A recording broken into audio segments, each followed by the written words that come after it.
have to thank my sister for helping me with this story, because I was debating which story to use for this month's theme. And then she hits me with, "Hey Mark, remember that time you almost drowned in Cape May? Tell that story. It was hilarious." Yeah, that's the story. It was hilarious. I'm going to share that one. Thank you, little sister, for your dark soul and impeccable timing. So I titled my story, The Undertow. From the time I was a little boy, I've loved the ocean. I used to just hit the water, and I would swim out as far as my legs could take me. And I felt like an astronaut in space, and it was magical. And that feeling of peace and serenity, it followed me from that very first swim to here. So it was on this occasion, I was caught up in the undertow, and the ocean was having its way with me. And the ocean wanted me all to itself. It was returning my love in full. And that's when it occurred to me that, I love the ocean, but maybe I don't love the ocean that much. And the thing is, I knew what to do in this situation.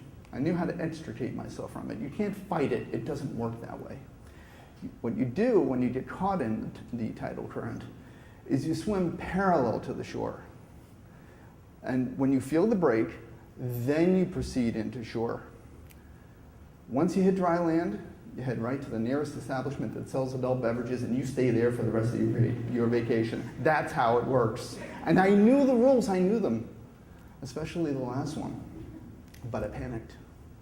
And panic is the worst thing you can do, because when you panic, your brain locks up, and all the adrenaline that was busy helping you, you turn it on its head, and you get really tired really quickly. And so I was struggling mightily, and the ocean was winning. And I thought, this is it. But then I figured it out. I'm going to send a distress signal to my family sitting on the beach. And my distress signal was in the form of a wave, and the wave read thusly: "Help, I'm drowning. I have minutes to live. Please airlift me back to shore." It sounds dramatic, but I felt like the situation warranted some dramatic effect. So they wave back, and their wave reads, "Hey, hope you're having fun out there. Any ideas for dinner?" Identical waves, totally different meanings. And now I'm screwed, and that's it. This is how it ends. And we say it all the time.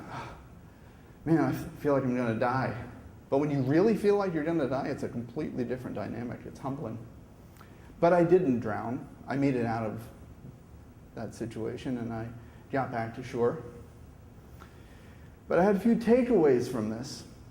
For one thing, I learned that I'm really lousy at sign language. Horrible. And for another, and then I got a little deeper with it, and I thought, what does the undertow symbolize? What does it mean? And then it hit me. The undertow is life.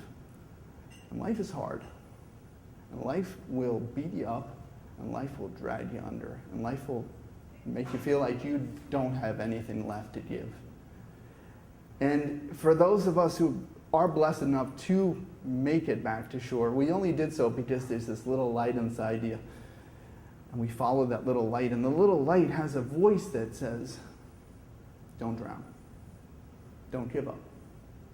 We'll figure it out." And that's what I think about when I remember that one time. Thank you.